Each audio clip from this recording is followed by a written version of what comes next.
May nararamdaman. Sige, nagluto tayo guys. Kahit may nararamdaman. Makati yung lalamunan ko.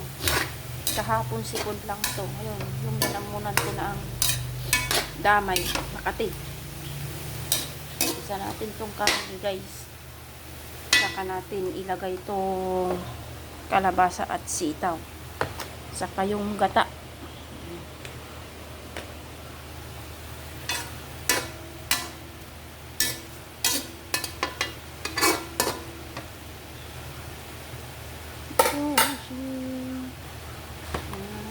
Pwede na, lagay na natin yung kalabasa at sitaw.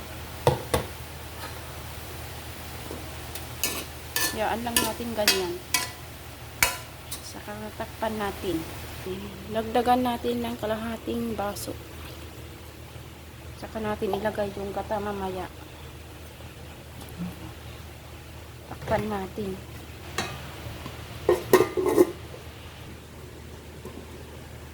Ayan, kumukulo na guys. Kaya, lagay na natin yung gata. Ayan.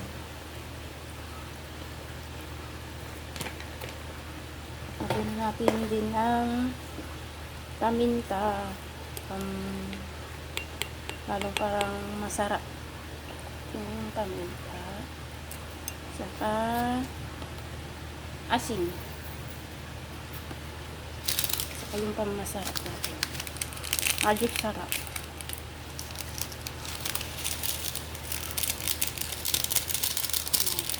Haluin natin to guys.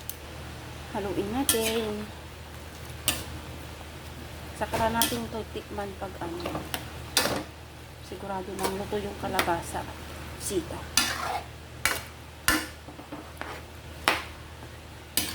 Kunti lang yung nilagay ko munang asin guys.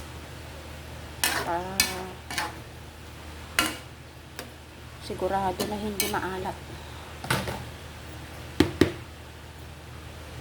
Tikman natin.